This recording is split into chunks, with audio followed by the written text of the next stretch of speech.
Well, UFOs, of course, are a really very charged term because most people regard them as nonsense, confusion, for good reason. Because there's been so many hoaxes, so much nonsense, a lot of deliberate nonsense, misunderstandings. So it's probably the toughest area to research that I'm aware of. And yet, if you cut through all of that, and it takes a lot of work to do that, you end up with a core group of serious events recorded by competent people that are disturbing. And they're disturbing for a couple of reasons. The first thing is that are they real? Some of them are real in the sense that they show up on multiple radars simultaneously. They leave evidence behind, burnt ground, radioactivity, that sort of thing. So they're tangible. They're not hallucinations. Radar sets don't have hallucinations, especially multiple ones. So, on the other hand, they exhibit behavior that defies physical laws. They go faster than the speed of sound without sonic booms. They make right-angle turns that are just impossible to rationalize. And perhaps most mysteriously, they appear and disappear almost on command. And so they defy any rational explanation. But it's interesting, out of that background, there are some people that suspect that maybe these are alien visitors that are out to help us and that kind of nonsense. However, the two people that really spent their lives researching this with great dedication, J. Allen Hynek, the American, and Jacques Vallée, the Frenchman, both of them wrote prolifically, and they both conclude that they're demonic, that they are deceitful, not beneficial, and that they apparently exhibit some kind of intelligence. There were theories for a while that they're visitors from another galaxy, but that quickly gets dismissed with some careful analysis. I think the current thinking is that somehow they appear to be interdimensional, and that gets into a subject of hyperspaces, which requires some background. But the point is they are real, and there's another aspect to them that makes it difficult to research, and that is they are the subject of military classification. They enjoy more protection from a classification point of view than our most sensitive warheads. And that raises a big question, why? But UFOs are prolific. They have appeared throughout history, strangely enough, apparently. But especially since 1947 on, they've been very frequent and in ways that almost deliberately stir up awareness without answers, questions without answers. And as having enjoyed some access to the classified environment, in pursuing some of that, I keep running into a phrase called cognitive dissonance. There may be a deliberate attempt to, on the one hand, not explain, but on the other hand, keep people aware of them. And that in itself has some implications.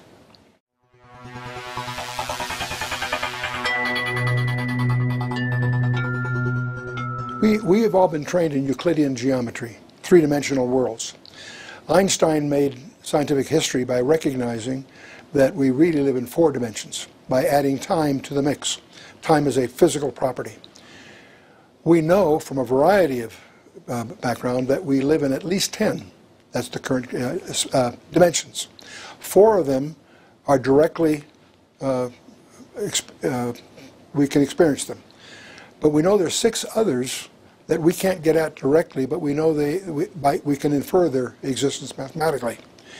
What makes that provocative to people who've discovered that is that a Hebrew sage by the name of Nachmanides, back in the 13th century, predicted that from studying the text of Genesis. He concluded that our universe has 10 dimensions, only 4 are knowable, to use his term, and 6 are not knowable to us.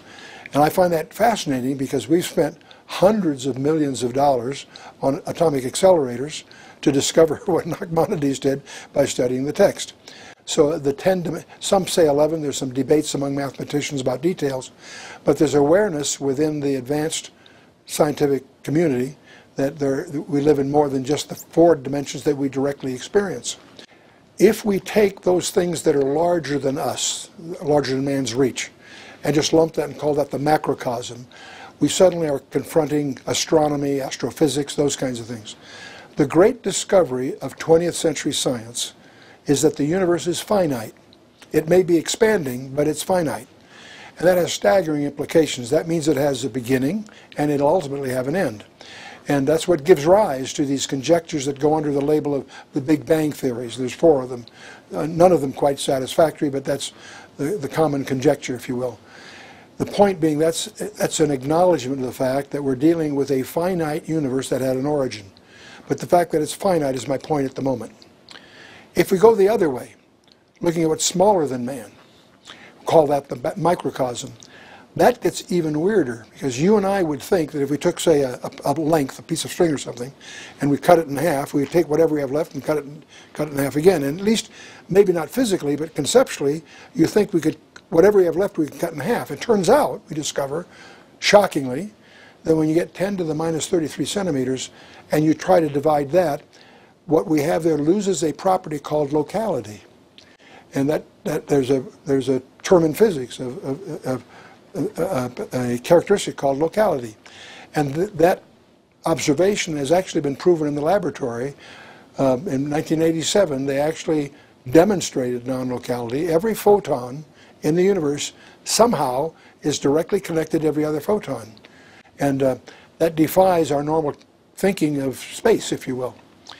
But the point I'm getting at is, we live in what we call physical reality has a limit in smallness, and we call it the Planck wall, because whether it's length, mass, energy, or time, it's made up of units that you can't divide.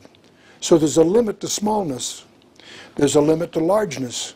So what we discover what we call physical reality is a digital simulation.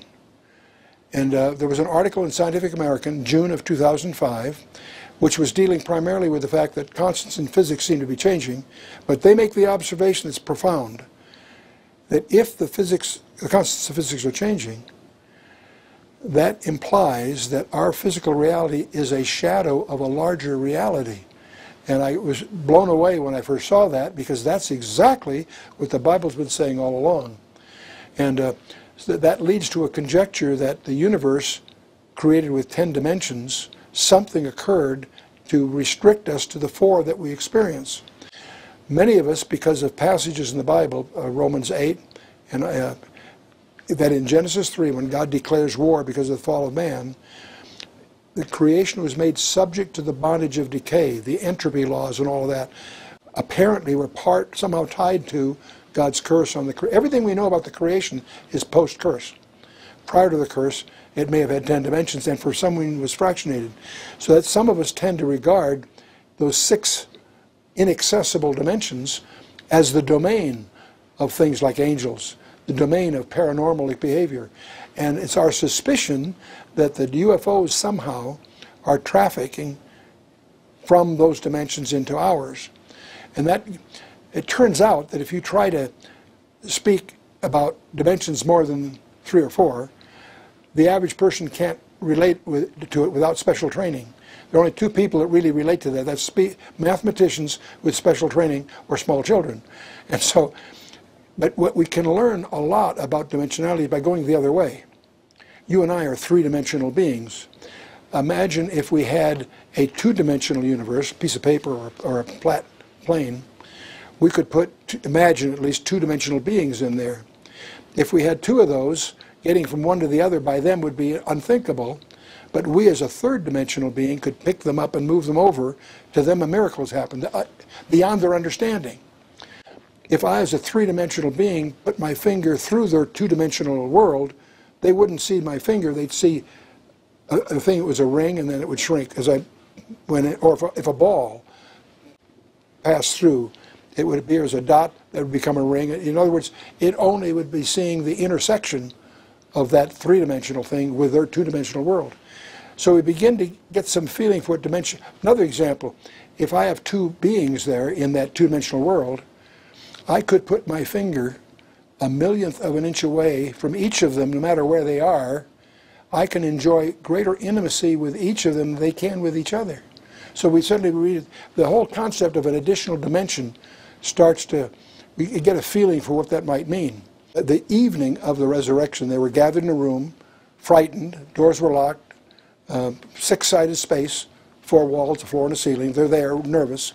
And who shows up right in the middle but Jesus himself?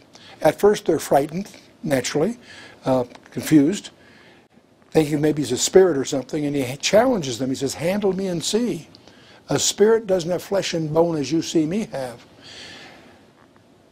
So he, in his resurrection body, has some peculiar properties, because he apparently, obviously, has the ability to enter and leave a six-sided space without passing through the six sides.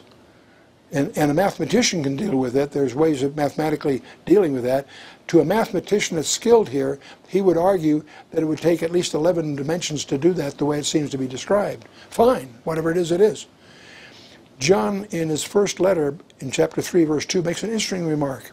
He says, Beloved, it doth not yet appear what we shall be, but we shall know that when he shall appear, we shall be like him, for we shall see him as he is. What I hear that saying is that we will enjoy the same dimensionality he has. If I show you a picture of me, I'm showing you a two-dimensional representation of a three-dimensional object. That's not what we're talking about here. We're talking about something that's more comprehensive. We shall see him as, we will be like him, for we shall see him as he is. So that gives us a glimpse of what the resurrection body that the Bible talks about deals with. But again, see, we're going into what would be called technically a hyperspace, more than 3 dimensions. And that's not easy to do with. From all that we can glean from what we think we know about UFOs, it implies that they're transdimensional.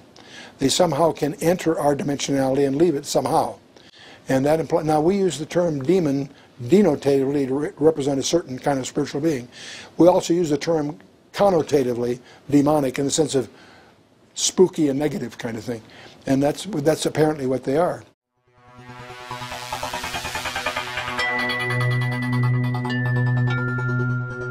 There may be a close relationship between what we see as UFOs and what occurred in Genesis chapter 6, where fallen angels, these are angels bent on mischief, somehow got themselves involved with human women to create a hybrid, and called a Nephilim. And in the Hebrew, it's called the fallen ones, after the verb nephal. In the Greek, it's gigas, which means the earthborn. But those events is what gave rise to the subsequent mythology about Greek demigods and all of that. These creatures were the cause of the flood of Noah. God chose to erase the blackboard, pick 8 people, and get rid of the rest. And the flood, of course, was prompted by the fact that, or I should put it another way, Noah his genealogy wasn't impaired by this chicanery of the fallen angels. The word tamim in the Hebrew, it refers to a physical defect. He was free of that, his genealogy was. And so we know a lot about that because of the passages both in Genesis 6 and it's confirmed 2 or 3 times in the New Testament. What many people overlook, it happened a second time when God communicated to Abraham that his descendants, after 400 years, would come back to this land. That gave Satan the opportunity at 400 years to lay down a minefield, and the same kind of activity occurred again a second time. And the Genesis 6 record even makes mention of that. In Genesis 6 verse 4 it says, it was also after that. Now it makes allusion to a second occurrence. And Joshua was instructed to wipe out every man, woman, and child of 4 key tribes. And that gives rise to the Anakim, and it's amazing. Many people don't really understand the Old Testament because they don't understand what really happened in Genesis 6. It's important. It all ties together. Now, the reason that's so relevant to our discussion here is that Jesus made that strange remark that as the days of Noah were, so shall the days of the coming of the Son of Man be. So in order to understand what he meant, we have to understand what really happened back there. And it's from that allusion that we infer that the UFO thing may be an echo of in some sense of what went on in Genesis 6. So it's not an obvious link, and yet those two subjects tend to get commingled pretty quickly. The hybrids of ancient times that are alluded to there, and the UFO experience today, especially since the whole UFO mystery is complicated by the fact of these reports of abductions. There are thousands of reports that are too bizarre to accept, yet too consistent to ignore. John Mack's books, is perhaps one of the most reliable sources to poke into that area. But the abduction thing appears to have a preoccupation with the human reproduction. They seem to be trying to gather information about the human reproductive cycle. And it's as if there's something they're looking for they don't have, because these abductions seem to be data gathering expeditions. And it always seems to have to do with the human reproduction process. The conjecture by some, the offspring, the hybrids, the Nephilim of the past were giants. The word gigantes in the Greek really refers to earthborn, but they're also translated giants. And they were. They're apparently very tall, very substantial. The Hagibarim, the mighty men of old. Apparently, what they're getting today, if that's what they're trying to do, are these 3-foot high. You always see them. There's 3 different types that show up in the reports, but the diminutive ones seem to be a concern. So one of the conjectures by observers is that it would appear that they're trying to figure out why they're not getting what they used to get. If that's the case, one conjectures that the human genome may have degenerated. There used to be 1,000-year lifetimes back then. Today it's nominally 70, give or take, right? And so that may be somehow involved in this. But those are a mix of conjectures on top of the peculiar reports that we see recorded.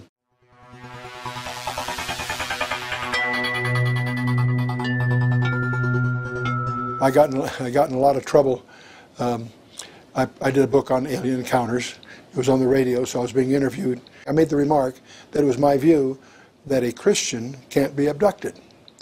Well, I got a phone call from a Hollywood producer by the name of Tracy Torme. I don't know if he was related to Mel Torme, but I was so startled to get a call from a Hollywood producer. But he says, "Chuck, I heard you on the radio, and I happen to be involved in a project." I found out later that it was the movie of the Travis Walton affair called Fire in the Sky, because when I saw the movie, I saw he was the producer. Anyway, but he said, I know something about what you're talking about there, and I agreed with you up until the point where you said a Christian can't be abducted. You need to check out the Betty Andreessen affair. Well, I was familiar with that, but I'm just listening, taking notes, sort of startled by the call. Well, I doubled back on the Betty Andreessen affidavit, and that was a spirit-filled Christian, 20 years, that apparently woke up night with some creatures by her bed. They invited her, and she accepted the invitation. See, I don't mean to hang on technicalities here, but I would argue that that's not an abduction. And she had some unpleasant experiences and recorded, and it's in the folklore of the UFO reports, as is the Travis Walton story also. And so I still stand my ground. I don't believe a Christian can be abducted, because I think we have authority of those things. I think they'll try to, my little counsel in the book was, don't let them bluff you. You have authority in Christ, and don't accept any invitations. And I really admonish what I call spiritual hygiene. Don't allow yourself to get hypnotized. Don't permit yourself to entertain what are called entries. Don't play the Dungeon and Dragon games. Don't recognize there's a danger in these video role-playing games. These are all they're not necessarily evil of themselves, but they can be used as entries on those that would choose to get across. Your volition is in control, but they're trying to get over that. The fact that they're hostile, the fact that their goal seems to be our destruction, is disturbing. And another aspect that's disturbing, people that have had an encounter seem to have them more than once. They seem to return back. People had an experience as a child, have it later.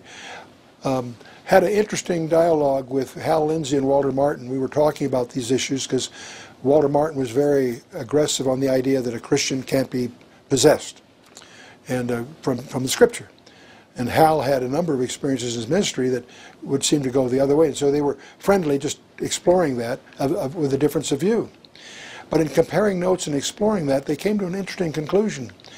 In every case that Hal brought up, that it would seem as if a Christian had a serious harassment of some kind, they always had an occultic involvement earlier. And one of the conclusions they came together, I was with them when that's why I was fascinated with the discussion. One of the things they highlighted among themselves, the old days, the classical denominations, when you accepted Christ, they had a procedure which involved the denouncing of Satan, all his works and all his ways, an explicit denunciation of him. The Catholics still do that, and I think the Lutherans do, but it isn't our normal style today. You come down the Sawdust Trail and you know, go through the typical routine that we use today. It doesn't necessarily include an explicit renunciation of the past in terms of it's one thing to repent of your sins, it's quite another. There are aspects to our past we may not know, but to renounce it, to renounce any hold that might be there, apparently may be good hygiene, because that may be part of what's causing confusion.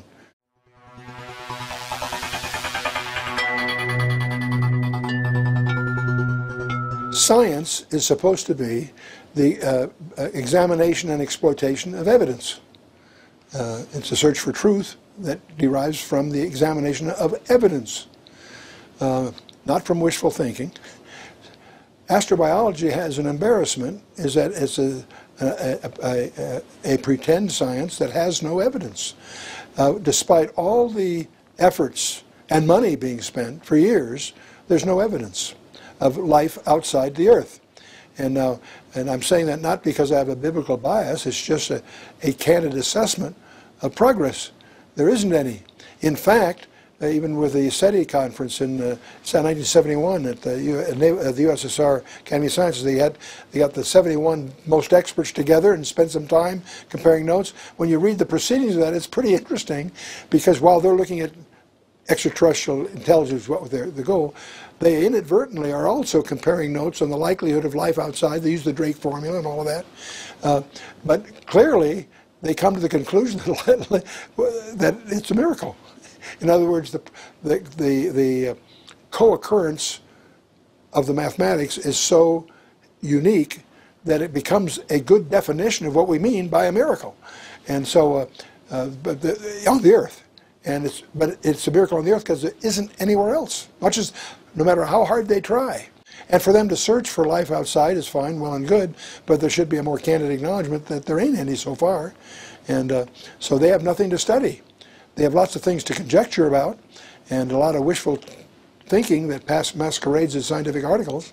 But again, there's a very interesting difference between science and technology. You know, we throw those together in our vocabulary, science and technology, as if they're equivalent.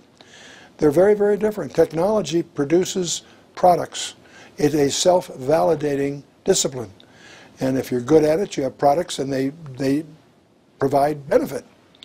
Science isn't what it used to be. In days of Isaac Newton and so forth, it was a quest for truth.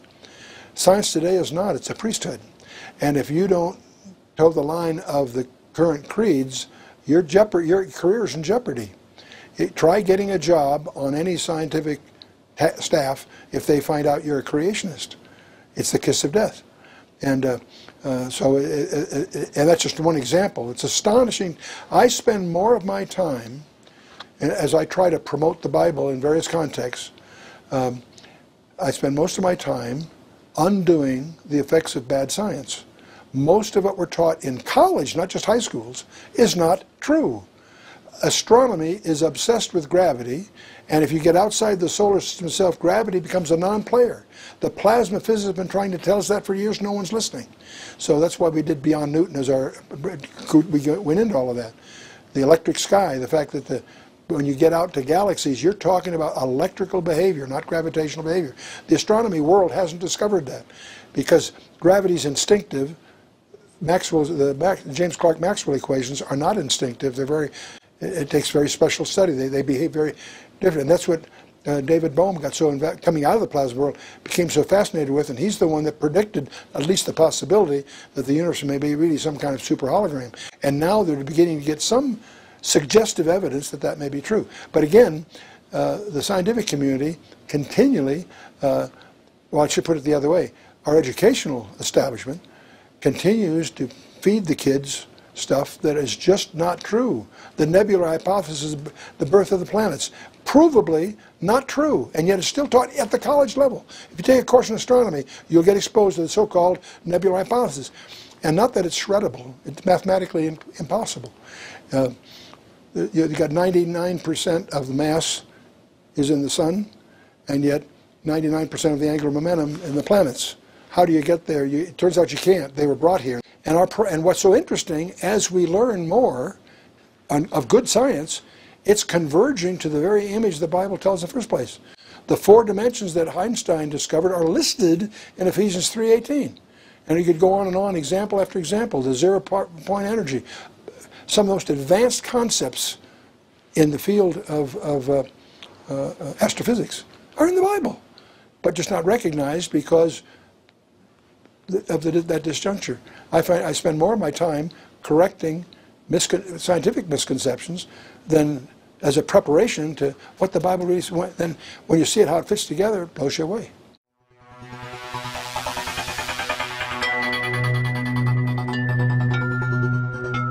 Well, they either knowingly or unknowingly are probably pawns of a delusion, a deliberate delusion. If one wants to stand back and look more conspiratorial, one could argue, I would put the conspiracy in the hands of Satan, not necessarily some group in a room kind of thing. But that gets back to the whole cognitive dissonance argument also, the fact that we seem to be prepared for a surprise coming. They're groping for an alternative justification for their worldview that doesn't show an accountability to God. Now what they overlook is that even panspermia just postpones the accountability, doesn't get rid of it. But the whole idea of mankind being accountable to a creator is something that they're trying to distance themselves from. It's the same thing the psychologist does as he deals with guilt. He can only deal with the symptom, not the real cause, which is sin. They have no way to deal with sin, but they recognize that guilt is a major, major factor in human behavior and how to deal with it, but they deal with it in dealing with the symptom, not the cause. Well, in terms of life in outer space, it's the same kind of thing. It's a quest to broaden the debate outside any local accountability. But there may be something more engineered than that. I have a peculiar eschatological view that may impact here, so let me just throw this in if it makes sense. I'm fascinated as I study eschatology that almost everything there falls into a structure, except one thing. There's one thing God generally tells us what he's doing, Amos 3:7, other verses. But there's one thing that seems deliberately indefinite, and that's the harpazo. We are expected at any moment. It's gone on several thousand years, but we're still supposed to expect at any moment. It's my suspicion that that's deliberate on God's part to catch Satan by surprise. And I tend to see Satan as a guy who knows it's coming but not when, knows that when it comes that's going to be a starting gun to a very limited time window. So for 2,000 years, he's lived with a situation where he doesn't know when the jig's up, and he's got his window opportunity. People ask me, do I think the Antichrist is alive today? And I say, absolutely. If you asked me that 100 years ago, I'd say absolutely. Because it's my presumption that Satan's had to have his guy, whoever it is, in the wings, be ready at any moment. In my mind, he's been in shock treatment. Every time somebody accepts Christ and becomes part of the body of Christ, a counter increments by one. And he doesn't know that the counter is now complete. We know that when it's complete, when the fullness of the Gentiles become in, which I think is the term for that completed counter. Well, that means he's been in shock treatment for 2,000 years, but it's pretty clear that that counter is getting complete. There's a point at which he's going to, and he'll have his window of opportunity.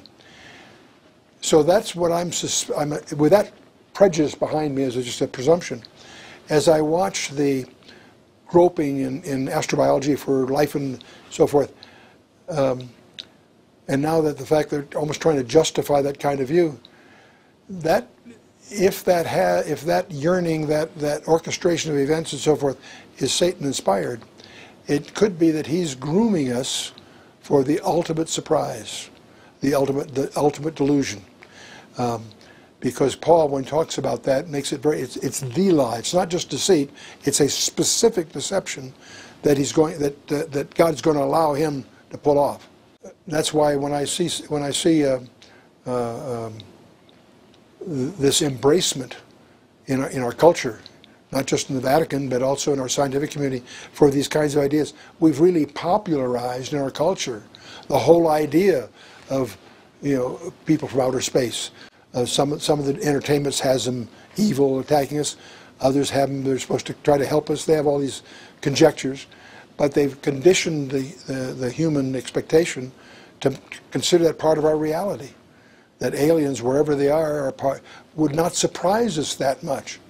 And if a spaceship landed on the White House lawn, 40, 50 years ago, it would be, shattering. If it happened next week, it's almost, I'll exaggerate to make my point, but it's almost expected. I think that, yes, it'd be a shock, and yes, it might be more disturbing than we may have thought through so far, but I see it coming. I can't visualize being that surprised.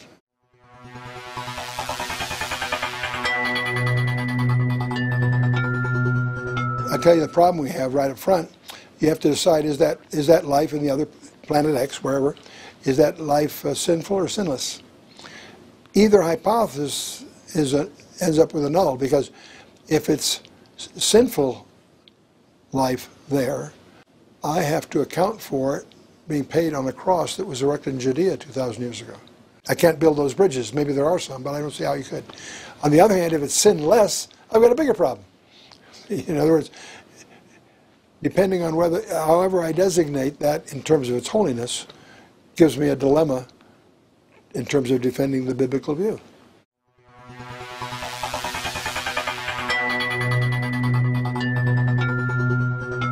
Because we are to know the wiles of the devil. The fact that they are a form of evil that has that we're in jeopardy requires certainly a spiritual hygiene, point one, but also maybe some knowledgeable hygiene. We're instructed to. On the one hand, I can see a danger of getting preoccupied with them, and certainly a big danger of being fearful of them.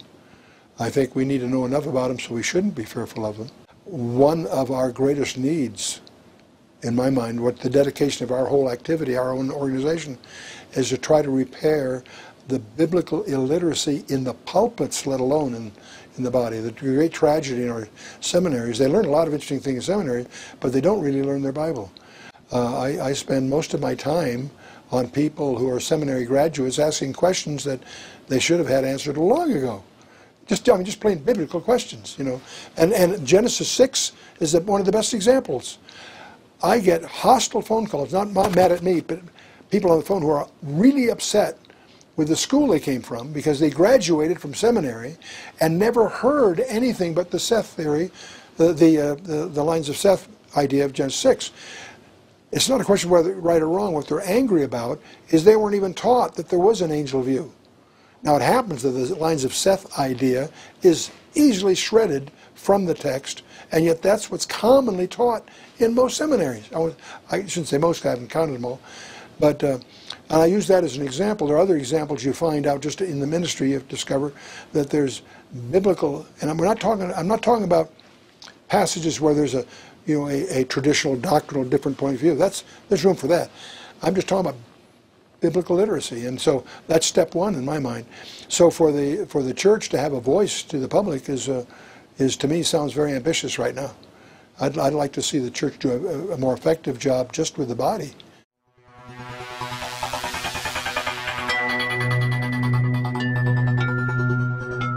I believe they are.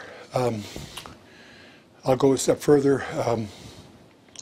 I do happen to know that something about the classification world, because I spent my time in that. If you have a project that has sensitive content, you can classify it top secret or whatever, fine. If you're more concerned about it, you can go another level. You can make the existence of the contract classified. And they typically call black programs because they're usually for the intelligence community. But the point is, they're desirable to get because your competitors don't know they exist. They're negotiated. They're not very profitable because they're just negotiated cost-plus kinds of things. But it's usually interesting work, and they're highly sought after.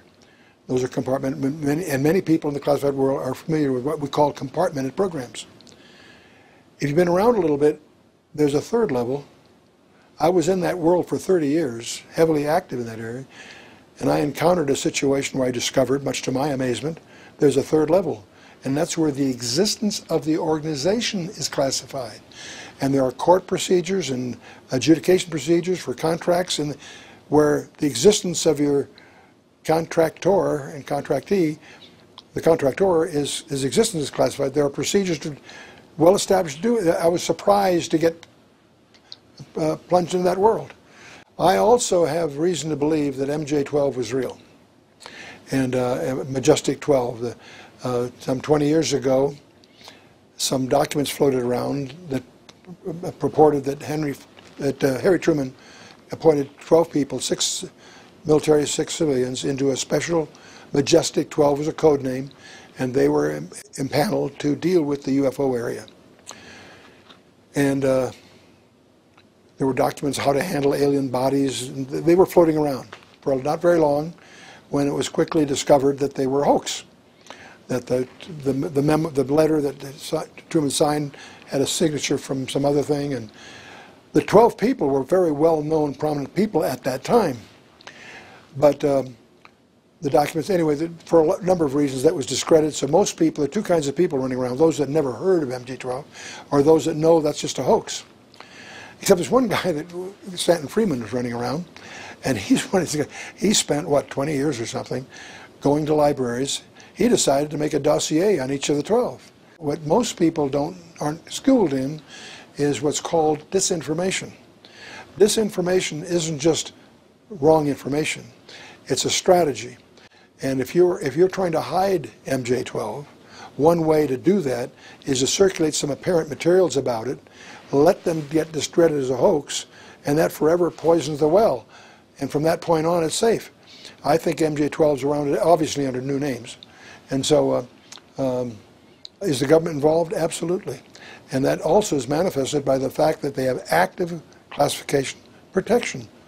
Where it gets dicey is whether or not there really are laboratories that are benefiting somehow from what they picked up at Roswell. The stories that come out of that imply that there were a number of bodies, one of which was still alive. That's the story. Whatever it was, though, was sealed off very, very quickly and shipped to Wright Pat. And the so-called smoking gun, as they call it, the general that was countermanding the press release was clutching a memo that since has been using advanced digital imaging techniques, we've been able to extract some of the. He was holding in his hand a memo of Washington about the bodies and so forth. The Air Force did a terrible job. They contrived cover stories that were so flimsy. I think they were just ineptitude. I don't think they deliberately did it that poorly, but they did it so poorly. Each time they came out with a cover story, it was even more stupid than before. So clearly, Roswell is a huge mystery. The stories that come out of there, and they're all kinds, and shapes and sizes, but the real problem is it still is class. You would think that it would be in everyone's interest to disclose what happened there if it's disclosable. What could not be disclosable after 60 years? Is that an issue of national security? You got to be kidding. But very diligent. In fact, Jimmy Carter's one of the guys that campaigned on that he was going to cut through that. And of course, he didn't or couldn't or whatever. I get the impression the British government is a little more accommodating.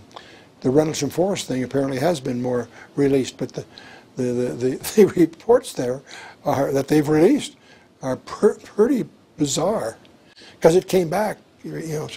I remember, though, in June of '52, because I was entering the academy at that time, I remember when Washington National, which it was in those days, and Andrews were shut down for almost a week by the UFO activity. It sent up interceptors, and they would disappear. When they landed, they were back again. It was almost a game. It went on for 4 or 5 days, not a whole week, but I remember that at the time because the papers were full of it. And it was clear that no one knew what was going on. They were trying not to disclose. They couldn't figure out what was going on. But it was pathetic. But the UFO shut down our nation's capital for a week in 19... I remember that because I was there. There was another mystery, by the way, I'll just share with you. Had some discussion.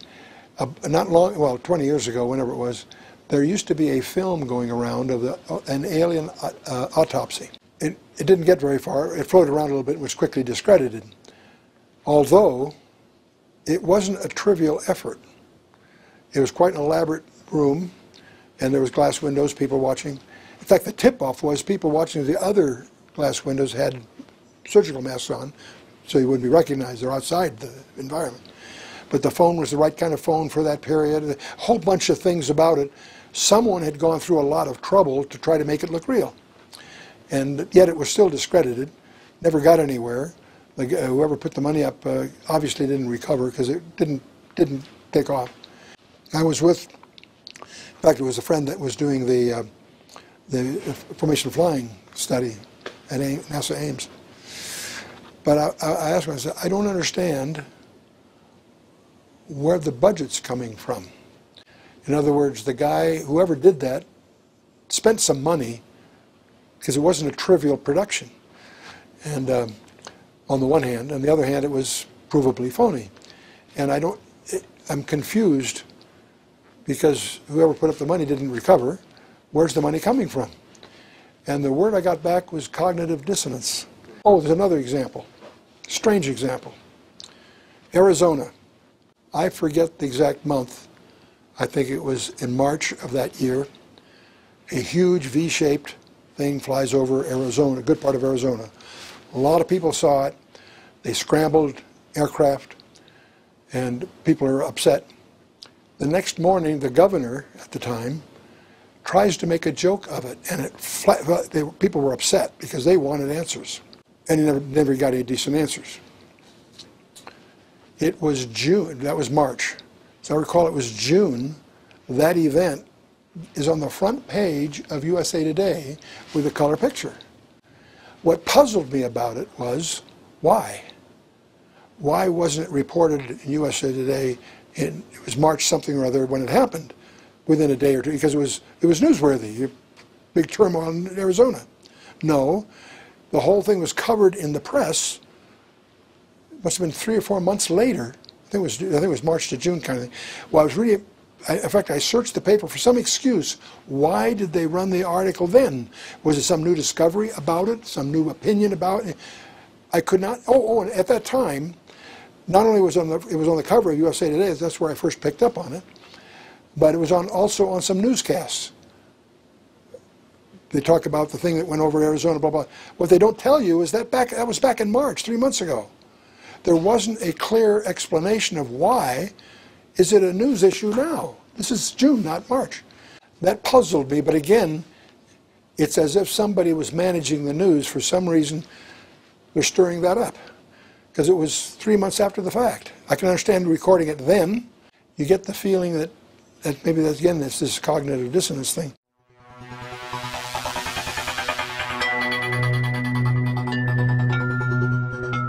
I think if they are what I think they are, they're dangerous. And I think then, unless somebody has very special training in demonology, exorcisms, that sort of thing, I would steer very clear of it. I advise all my friends to do the same. I even gone one step further. I had a couple come to me. It happened to be in the context of a church which had a pastor I felt able to handle the situation, where she had been abducted and bone biopsies taken. And she had it all documented. And there are pieces of it that she was just putting together for the first time that evening. And after I talked, they wanted to meet me. So I met with her husband, the pastor. My wife was with me. We went in the study, and this all came out. And what should she do?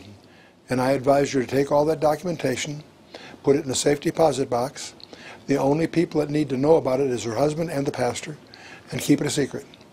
I said, if the press finds out that you've got an abduction with lesion, they're desperately looking for that, they'll destroy your life. And that's what they did. And I found it double back with the pastor a year later that she did come to the Lord, and she's spiritually on track, and that was a happy ending. But the point is, I'm guilty of counseling them, and they followed my advice to not disclose it publicly in any way, because I felt it would destroy her and her life, because that would become the people, authors hungry for fodder for a sensational book of some kind. No, I think that pursuing these things is dangerous. And they're probably dangerous even for a professional, because if they are what I think they are, they're demons, in both the connotative and denotative sense. If you're confronted with something like that, I think you rely on the authority of Christ, and you don't allow yourself to get bluffed, and you flee it. You don't embrace it. You don't go searching for it. In my opinion, I think that's unhealthy. There very well may be some circumstances emerge here in our future horizon that may cause me to change that view. But right now, I would try to learn what I can from solid sources, but I wouldn't chase it.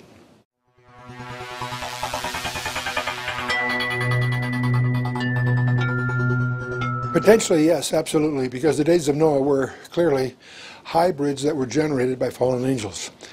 And some people have a problem with that because angels, the angels don't marry. Those are angels in heaven don't marry, and we know that angels were always masculine, and as exemplified by Genesis 19 in Sodom and Gomorrah and so forth. So I would not presume any limitation on the technologies available to a fallen angel who's bent on mischief. And that's how they went about it, I don't know. There's all kinds of conjectures, who cares, but they apparently found a way to create hybrids. Now, there is a hypothesis behind all this that might be relevant here. We know from Revelation 12 that when Satan fell, a third of the angels fell with him, which means he's intrinsically facing a 2-to-1 disadvantage. And angels don't multiply. That's a unique property of the human situation.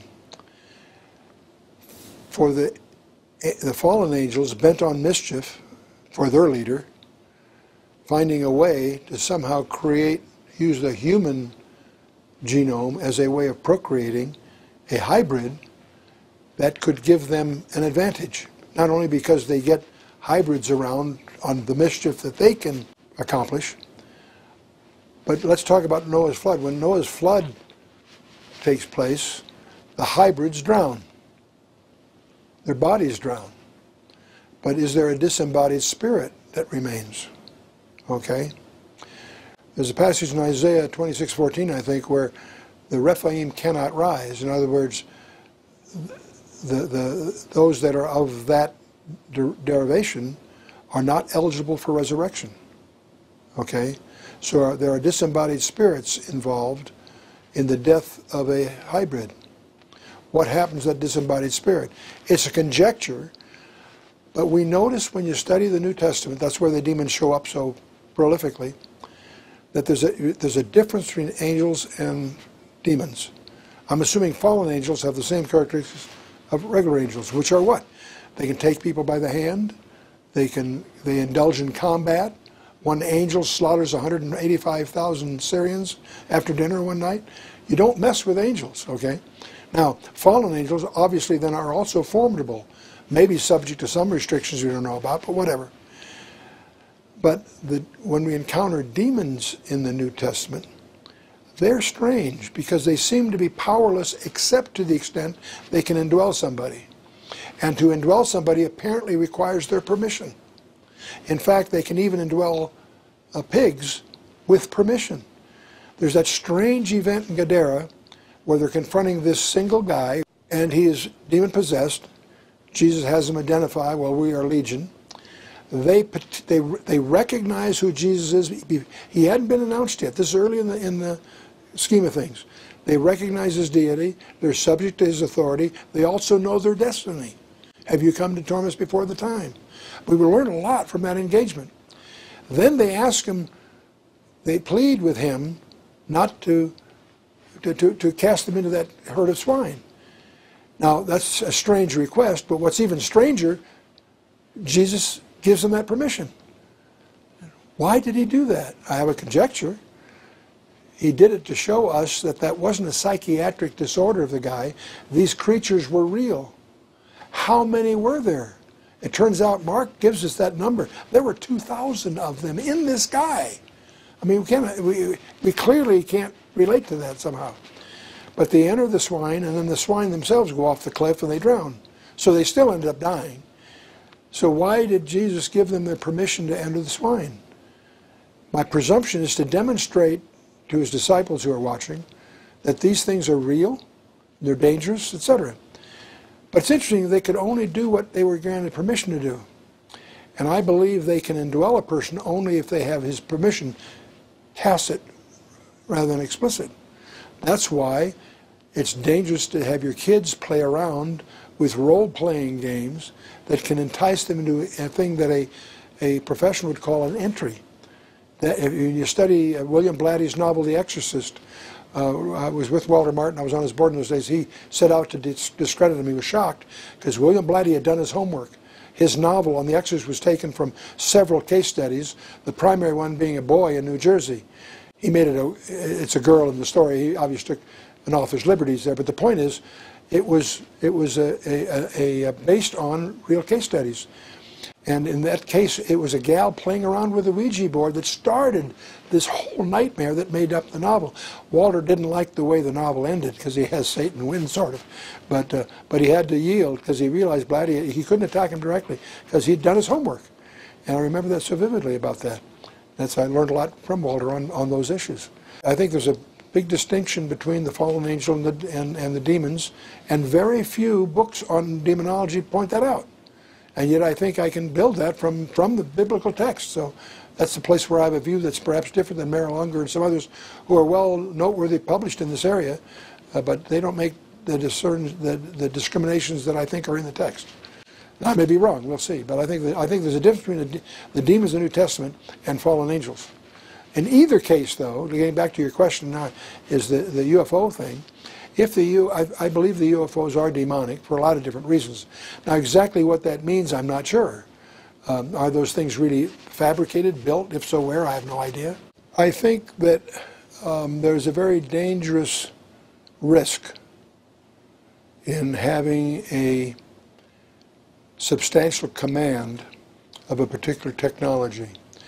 I have a PhD, I have several graduate degrees. I don't regard myself as an expert, but having traveled in that world, I've been in the government laboratories, the highly classified ones. I was on a board with Dr. Edward Teller. There's the guy that personally changed the course of the world 3 times. It was he and Leo Szilard that drove out to see Einstein that caused the Manhattan Project to get started. Dr. Teller was the one that was instrumental in the thermonuclear capability. And it was Dr. Teller that talked Ronald Reagan into the Star Wars stuff. And I'm not picking on him, don't misunderstand my following remarks, because he was the Renaissance man. He could talk about almost any subject, not just physics. It was 13 months that have been precious during the time we both were on a particular board with some other notable people. It was fun. But having trafficked with those kinds of people, I became very aware of the fact that there's a danger in being in expertise. Because as one really gets command of an area, you start to become deaf to contrary winds around that discipline. Well, you'll notice this with doctors. Doctors will tend to interpret their diagnosis in terms of their specialty. That's one reason if you want a generalist, you go to an internist, not a surgeon. In other words, people, they're very, very much influenced by their area that they become extremely competent in. In the scientific world, that more often than not is accompanied by a lack of humility. You can almost call it, in some people, in some cases, arrogance. There's an unwillingness to entertain ideas unless they're properly qualified. They won't listen to another PhD unless he comes to an equivalently good school. There are a lot of physicists that won't listen to Barry Setterfield because he never quite finished his PhD in Australia for some family reasons. He's brilliant. He's done landmark work. along with the expertise comes some prejudices. My trademark, personal trademark verse, has always been Acts 17:11. To be like the Bereans, in that they receive the word with all readiness of mind and search the scriptures daily to prove whether those things be so. And for almost 40 years, I've always emphasized that part, the second part. To search the scriptures daily to prove whether those things be so. That's been my watchword in my ministry all along. In the recent years, I've discovered that's not as big a problem as the first part. They receive the word with all readiness of mind. We're entering into topics, whether you're talking about UFOs or you're talking about the harpazo, the rapture, you're entering these areas, you discover one of the critical things in approaching that topic is to be able to set aside your prejudices and go at it with, it's very difficult to go at some of these charged areas with an open mind. And there are certain theological, doctrinal areas you need to do that in, of course, and eternal security and the harpazo being examples, just examples, not related to what I'm about to say. But when we start talking about UFOs and aliens and hybrids and Nephilim, it's hard for us to set aside prejudices, especially if you're a internationally known technologist. If you're just a guy that's curious and interested, great. But if you also are well credentialed in certain kinds of specialties, along with that goes an insularity. Goes along, we would call it a lack of humility. That's why I think the Spirit of God has to be at work for something to be accomplished. Now, your earlier question about should you seek these things? I would seek these things only if I was really sure the Spirit of God was leading me to do so. My first presumption is to flee them, because I have Scripture to that.